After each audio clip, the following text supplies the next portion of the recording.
I'll start this music here and let's go with the music player and let's go. Record. Thank you. Perfect. We are streaming, so let's get this party started. Dance with me, Bill. Hello, YouTube. Hello, Facebook. Twice. Hello, LinkedIn. I'm Bonnie D with the very cool dude, Bill W. Happy birthday. It's somebody's day. Not mine yet. Is it your birthday, Bill? Not yet. Oh, we had it a couple months ago. That's right. Celebrating you in style.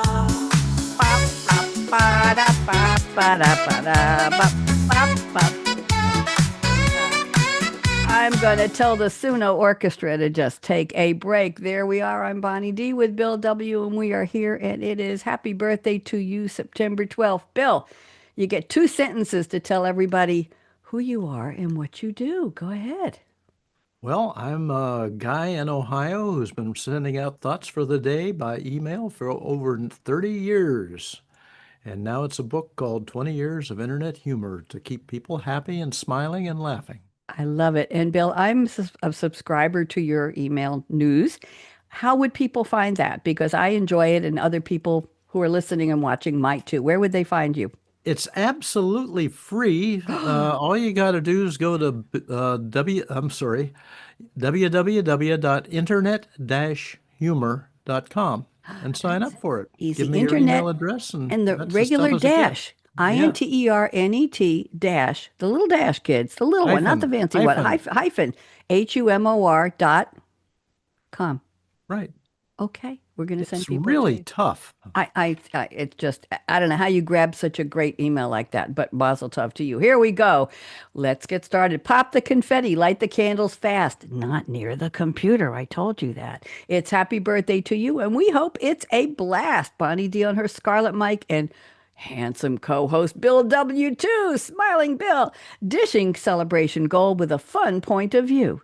From icons on the screen to social stars who soar, we'll share what they're known for and maybe some of their pre-fame lore.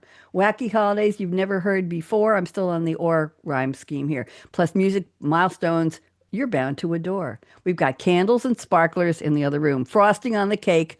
Chocolate so good. A delicious blend only Bill and I could bake. Yeah, we were up late baking. So buckle up, darlings. A fun show is in store. Happy birthday to you's lighting up September 12th. We're almost halfway through the month with glam, bam, and more. So, Bill, I'm going to get started with the events in music history that happened on this date. And somehow they're related to music, although some of them are TV and some of them are movies. But let me get started. On this day in 1943, Frank Sinatra started his film career when he signed a 7-year contract with RKO Pictures. That was a film company. I don't know what he was paid, but I'm sure it was enough.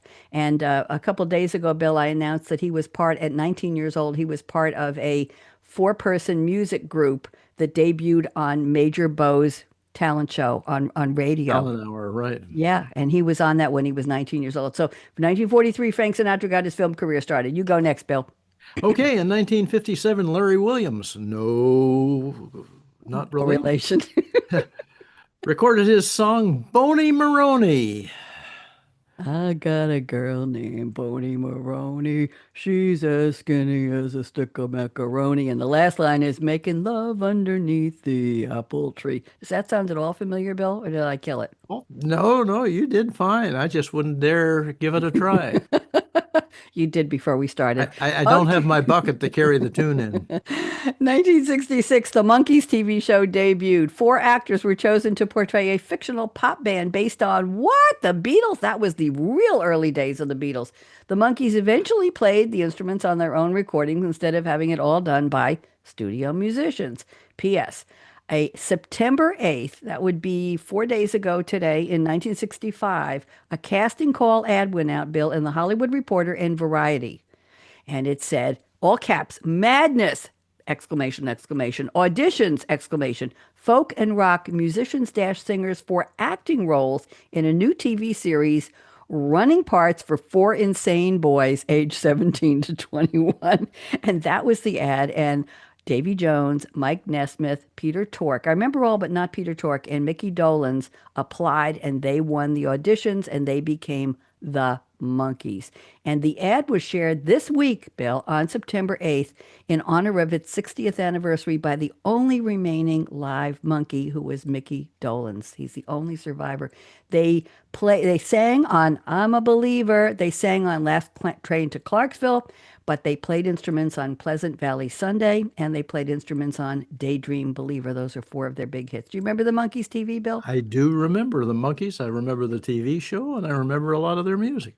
Yeah, and they weren't lip syncing. They were actually singing. They just weren't playing the instruments that we saw them that looked like they must have had to learn how to play the guitar and the drums in order to just look like it, right? Well, that's a good question because a lot of that, if you just move your hands, it looks like they're playing. So, Okay. What have you got next for us? well, in 1985, that was a few years later, Rolling Stone magazine published their interview with Prince, who hasn't spoken to the press in 3 years. He explained that he made up stories in his early years to appease and confound reporters. I used to tease a lot of journalists early on because I wanted them to concentrate on my music. Interesting. Well, they concentrated on music and on Prince because he became quite iconic in our cultural lore, didn't he? He did. Yeah, very, very interesting. And we lost him, as my mom used to say, too soon. Let's move ahead 2 years to 1987. The syndicated variety TV show Showtime at the Apollo debuted. Syndicated meaning it was on a lot of channels. During its 22 season, 1,094 episode run, hosts included a range of people: Martin Lawrence, Sinbad, the comedian Steve Harvey, everybody loves him, and Whoopi Goldberg, and Monique, I remember her. It was filmed at the Apollo Theater in Harlem. The show featured live performances from professionals and up and coming artists. It was almost like the Gong Show Live, I think, and it had an amateur night competition. In cities like New York, they often aired it very late, like after Saturday Night Live, which would be 1 a.m., overnight hours.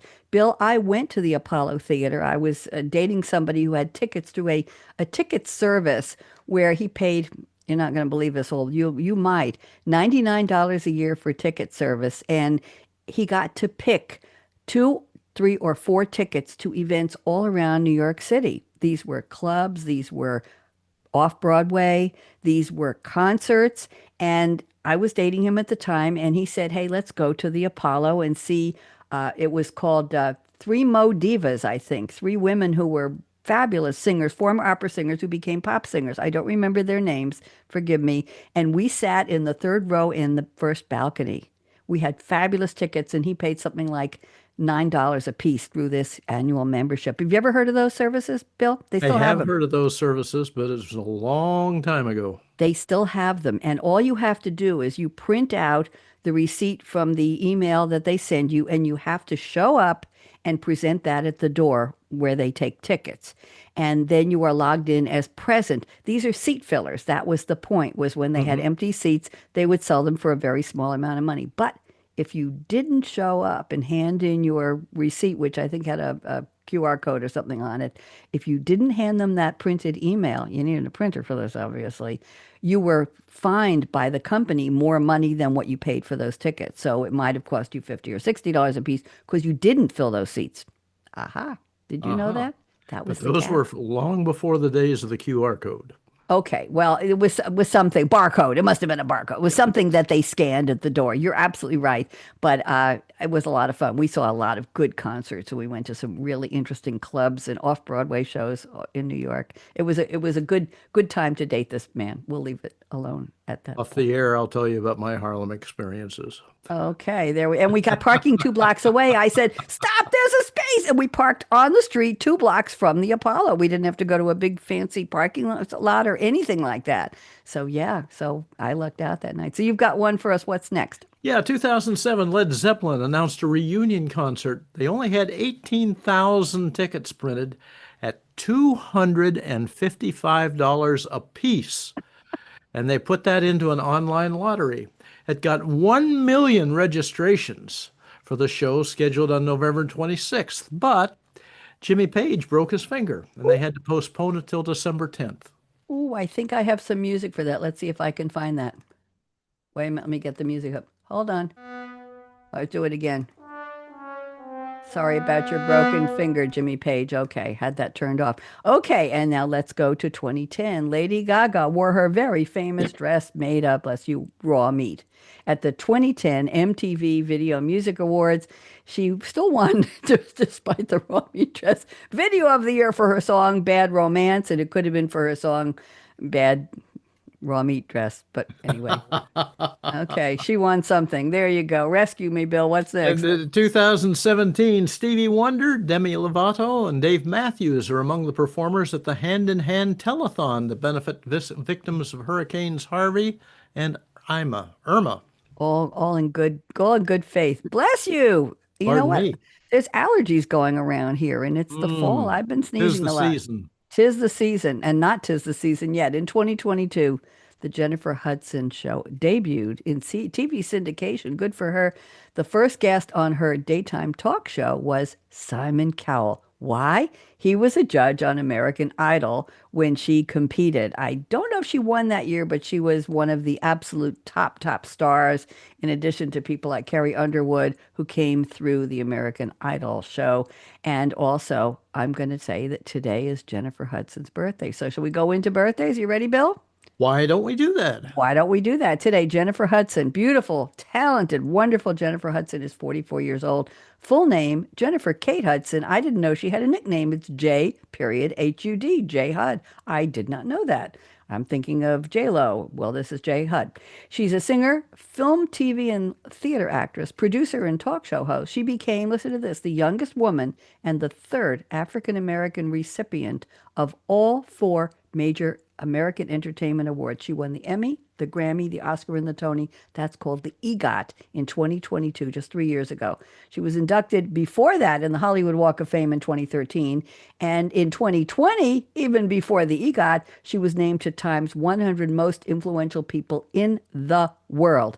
She placed, here we go, Wow. number 7 on season 3 of American Idol. That was what I missed before. She made her film debut as Effie White in the musical Dreamgirls. What a role she had, and became the youngest African American, do people still say that? Never mind, recipient of the Oscar for Best Supporting Actress.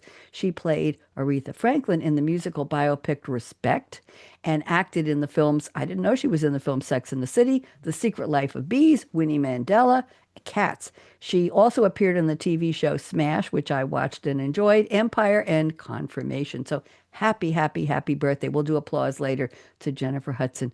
Who's next, Bill? We've got Hans Zimmer. He's 68 today.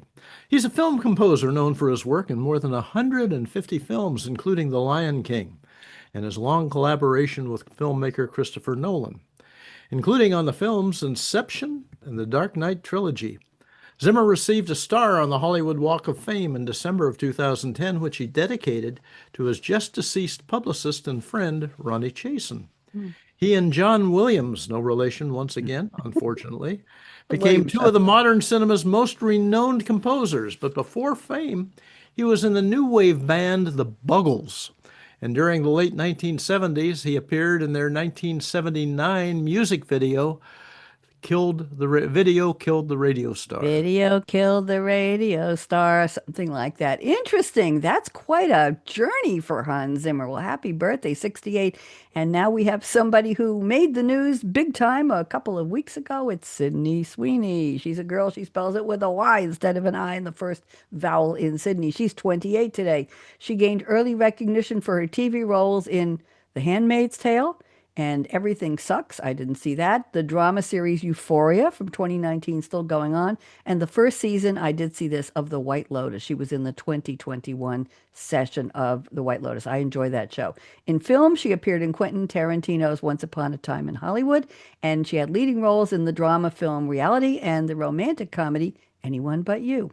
In 2024, just last year, she started the superhero film Madame Web, and she produced and starred in the horror film Immaculate. I don't watch horror movies. And this year, she partnered with personal care brand Dr. Squatch to launch a, I'm afraid to read this even, a limited edition soap line containing her bath water. I didn't intend to put that in there, but it came in. And here we go. Everybody knows her because in July, 2 months ago, she appeared in an ad campaign for American Eagle Outfitters wearing their jeans. And the tagline was Sydney Sweeney has great jeans, which was great controversy because the play on words was jeans with a J and jeans, Genes. And we'll just say, Happy birthday, Sydney Sweeney. Bill, go ahead. Who's next? Kelsey Ballerini, country music singer, songwriter, and musician who began songwriting as a teen at 19. She signed a contract with Black River Entertainment. Her first two albums put 7 songs on the Hot Country Songs and Country Airplay charts, where Wait, she we got is to get a whistle. Okay, go ahead. all right, where she has 5 number 1 singles, starting with her debut single, Love Me Like You Mean It. Wait a minute, we got to get a. Okay, go ahead. Okay, which made her the number 1 female artist whose debut single topped the charts since Carrie Underwood in 2006. Before she was famed, she was named one of country music television's next women of country next women of country in 2014. Before she became famous, her debut album, The First Time, was released in May 2015 and went gold in the US. Wow, Kelsey Ballerini. I think we're going to do just a happy birthday shout out to Hey! Kelsey and Sydney and Hans and Jennifer. Yes. Okay. All right. Quiet down, audience. We have more. Now we're going to go to our social media birthdays. And the first one, we have a young lady who's 31 years old. I could say she's young, can't I, Bill? Her name is Sun-Kissed Mama. She has, the reason she's here is she has 283 million plus views. Bill, I didn't even know they had counters that went that high. She's a lifestyle vlogger with a V, known for her positive style of parenting and her way of life with her family. Happy birthday to Sun-Kissed Mama. I don't have a kiss sound effect. I got to get one. Who's next, Bill? Well, on TikTok, you might find Cameron Fisher. She's 20. She has 1.1 million followers, and I've never even learned to count that high. Good start. She posts a variety of relatable messages using TikTok's text on screen effect, as well as Ooh. lip sync and dance performances. Her video, A Lot Can Change in a Year, got 27 million views. 27 million views. 27. I'm happy if one of my YouTubes get 100 views. I would be in heaven for that. Let's go on. We have a birthday. Another TikToker named Pierre Boo, B-O-O. He is 39 today. He's on our list not only because of his birthday, but because he has 13.9 million fans, okay, and counting, and he has over 502 million likes. So he's got more than the Sun-Kissed Mama. His real name is Pierre Amaury Crespo. He's a French content creator known for his videos with his former husband, Nikki Champa, who is also a content creator, showcasing their daily lives and their relationship. And they post, and he still posts dances, comedic skits, and vlogs. So happy birthday, Pierre Boo. I could say it that way, right? Boo. Yeah, Okay. it works for me. Okay, go ahead. And then we're moving over to YouTube with Connor Franca. Now, Connor is 33 and he has 4.7 million subscribers and over 400 million views as of September of 2022. He's a YouTuber, an artist, an author, and an entrepreneur. At its peak in January 2017, his channel had 5.67 million subscribers. He's involved in a clothing line, music curation, and the coffee and lifestyle brand Common Culture. Huh. He's published books, A Work in Progress, 2015, Note to Self in 2017, and House Fires in 2021. In July 2015, he co-founded the record label Heard Well. Connor's been pretty busy. He has. So let's give them a nice. That's a pleasant laugh, laughing with you because you're all smiling on your way to the bank, and there's the appropriate applause.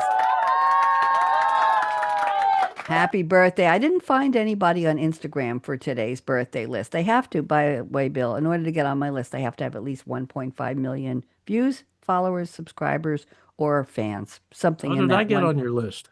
Well, you're here. I'm just like you because you're you. So Connor Franta, Pierre Boo, Cameron Fisher, and Sunkissed Mama, happy birthday. And now let's go to our wacky holidays. We've got some interesting ones here. Today is Chocolate Milkshake Day. I had one already for breakfast. Let's start off. We're gonna go alternating down the history of this very notable holiday, Bill. In medieval Britain, the history of milkshakes can be accredited to the development of electric blender in medieval Britain. I must have gotten that wrong. And malted milk drinks. To understand the origin of milkshakes, okay, let's do this one. Look back to medieval Britain when eggnog came about. That's where it started. It was a hot eggnog, milky, ale-like drink at a time when milk and eggs were foods of the wealthy. I didn't know that. So it was consumed in indulgent celebration. Take out the part about the electric blender. I'm sorry, that does, we're just going to cross that out. To understand the origin of milk, look to medieval Britain and the development of the eggnog. We'll just leave it there. Bill, rescue me. What's next? Well, let's move up to 1885. Thank God. Someone had the idea of mixing whiskey, milk, and eggs, and I think that's a pretty good idea, as an eggnog type drink. And the concept of milkshakes appeared in history. It originally was a term used for wholesome drinks containing chocolate, strawberry, or vanilla syrups. Do you use flavored syrups in any of your drinks, Bill? Other than chocolate syrup, do you use the others? Vanilla or No, I strawberry? use whiskey syrup. I like the idea of eggnog with whiskey. I put rum in mine, just a teaspoon of rum, and that gets me woo. Yes. Okay. In 1910, here we go. 1910, Hamilton Beach introduced the Cyclone drink mixer, an electric blender. So we're out of the medieval ages and we're into the 1900s. I'm rescuing myself here. It became prevalent at public businesses. I guess they mean diners and restaurants and lunch counters. Milkshakes began to take their modern whipped aerated and frothy form. Sounds like my lawn needs to be aerated. Okay. Now Bill, let's move up to 1922, and please. Chicago Walgreens employee Ivar Colson made a milkshake by adding 2 scoops of vanilla ice cream to Walgreens' standard malted milk drink recipe. It was termed Horlick's Malted Milk, and this was featured by the Walgreens drugstore chain as part of a chocolate milkshake, which became known as a malted milkshake or a malt, and became one of the most popular soda fountain drinks of all time, and I love them. Do you remember the carnation malted milk in chocolate or vanilla flavor that our parents used to buy? Do you remember that, Bill? So you could I make your own. do. Well, I tried to buy what they claim is the original vanilla flavor. Grocery stores where I live don't carry it at all. They have Ovaltine, they have other brands. I'm not saying anything bad. I just am not, never got into Ovaltine. I ordered it on Amazon about a year ago. Nothing like the original. It was just these granulated, very, very, very sweet things that were white and sort of had a vanilla flavor. And I said, so you can't, I Our don't think, memories work so much better than reality. don't they really? You just can't get it anymore. But so much for the Horlicks malted milk. Let's go to 1936. Freon hit the scene. We're not talking about the air conditioner in your car. Inventor Earl Prince uses the basic concept behind the Freon cooled automated ice cream machine to develop something called the multi-mixer. I did not own one. I wasn't alive in 1936. It's a 5 spindled mixer that could produce 5 milkshakes at once. We're talking diner and lunch counter here, obviously, an ice cream store, all automatically, and dispense them at the pull of a lever into awaiting paper cups. Do you remember the 5 spindled mixer? The I do, multi-mixer? and I'll give you another little thing on that. Yeah. You remember the guy who created the McDonald's? I forget his name right off the top of. But when he went to the McDonald's brothers, he went there because he was selling those things, Really? and he went from being a milkshake blender salesman to owning McDonald's. Oh my. Wow. We just celebrated Kentucky Fried Chicken, the Colonel, his birthday Colonel a couple Sanders. days ago. Colonel Sanders, his birthday was a couple days ago, but I don't know the McDonald's. That's interesting. 1994. We are skipping ahead almost, what, 60 years. Vincent Vega buys Mia Wallace. These are fictional characters. The famous $5 milkshake in Quentin Tarantino's film Pulp Fiction. Did you see that movie? I did not see that movie. I It's walked one of out of many. I walked out of that movie. I was on a date and it just got a little bit creepy over the top for me. And I said to my date, "You stay, I'll be fine." And I went out, and waited in the lobby. After 20 minutes, he came out and joined me, and we went out for a drink instead. It just, I don't know. I'm probably one of only 1 out of 10 million people who didn't enjoy the movie. But anyway, that was 1994. Let's move to 2007. The The famous famous, la oh, God, the you do it. famous line, "I drink your milkshake," debuts in Paul Thomas Anderson's Academy Award-winning film, There Will Be Blood. Ooh, and one more we have in 2019, milkshaking. I didn't know it was an act of popular protest in the UK. It caused police to ask Edinburgh McDonald's, there we go, to refrain from selling milkshakes because I don't know what people were doing with the milkshakes, but I have a feeling they were pouring them on somebody maybe or spilling them or throwing them. What do you think, Bill? And then Burger King tweeted, "We're selling milkshakes," because McDonald was asked to stop by the police. Did you know that story? I didn't know it until just now. There we go. Well, I This think is a it's a very informative show. it really is. Well, I say in the promo, you might pick up some nuggets of amazing trivia that can, here we go, raise the conversational bar at meetings and parties. And that's, we've just proven that. So you're going to be the talk of the town when you're talking about this on the town soon. You get to start the next holiday, Bill. What is it? It's in 1940. The first video game was NIM, N-I-M. It was introduced at the World's Fair by Edward Condon. Today, the video game industry is an $18 billion industry that constantly churns out new favorites for all ages. The term video game encompasses all kinds of digital games, from old school Mario games to hot new VR ones like Beat Saber. And the reason you told us that is because today is National Video Game Day. That's what we're celebrating. So let's move from 1940, which Bill just started us with, to 1950s. The earliest video games began in the University of Cambridge and MIT. Good for them. In between studying science and all those good things, they were playing video games. Some games were actually just virtual tic-tac-toe and Space War. Space War has an exclamation point, Bill. I understand. I know you do. Yeah. But we move up to 1977, and the first home console was the Atari 2600, and that went on sale with games like Frogger. The console was designed by Ralph Baer, the father of video games. It inspired the classic Atari game Pong. And despite copyright infringement lawsuit, Atari became popular with the public with games like Space Invaders and Donkey Kong. I remember Pong. I think my kids had, were my Pong, kids even born then? bonk, My bonk, kids were, they must have bonk. started playing Pong years later because they weren't born then. No, they weren't. Well, one of them was, but he was kind of young for that. The other one wasn't. Interesting. In 1983, just 6 years later, after the video game market crashed in 83, I didn't know that. Here we go. The Japanese company Nintendo burst onto the scene and popularized the video game franchises Super Mario Brothers, The Legend of Zelda, and Metroid. Soon Sega emerged and said, "Hey, Nintendo, we're going to give you a ride for your money. We're going to challenge you." And Sega drove the market into the 3D gaming world. Are you a gamer, Bill? Do you play this stuff? Not a gamer. I'm too slow mentally to get into that. I'll tell you the games I play in a minute. Not right here. You have the next one. Go ahead. In 1989, Nintendo released the Game Boy, and gamers can now travel with their consoles. Whoop, whoop. In 2005, the modern era of gaming was kicked off when Microsoft officially revealed the Xbox 360 console on MTV. The date was May 12th, 2005, before the full launch details at E3 2005 later that month. So they used MTV to do the pre-announcement.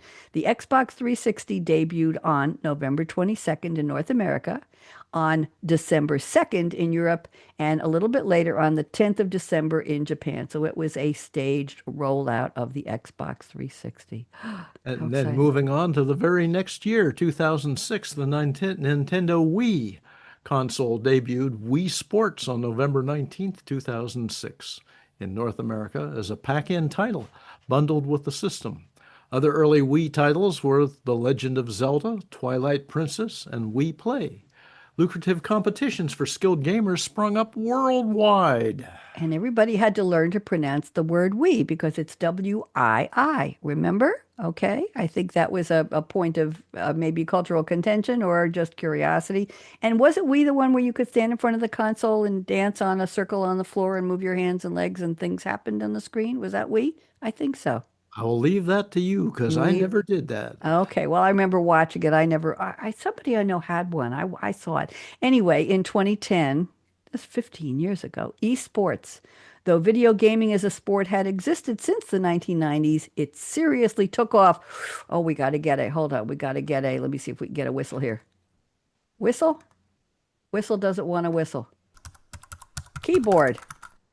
There we go. Okay, it was just taking a while. It seriously took off since 2010, becoming a viable sport and a way for many gamers to cash in. That's called making money. Today, the big video game console companies like Nintendo, Sony, and Microsoft have their sights set on VR, virtual reality. The exciting future of video gaming gets more and more lifelike. Those are our days. Those are our birthdays. Those are our everything. And I will tell you briefly, Bill, I have an ongoing informal contest going with different kinds of games with a friend and neighbor.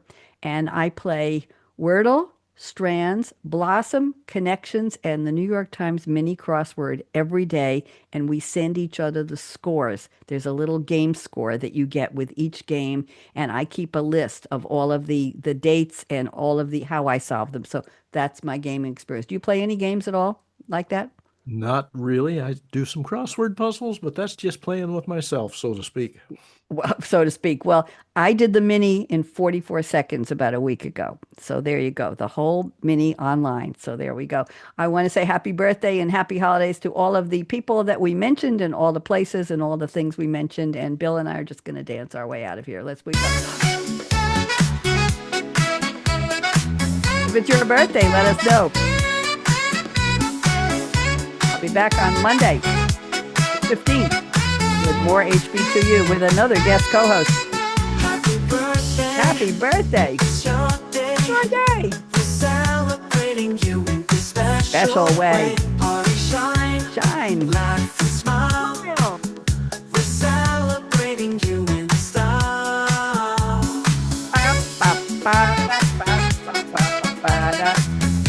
Bring happiness to the world, everybody. Find a reason.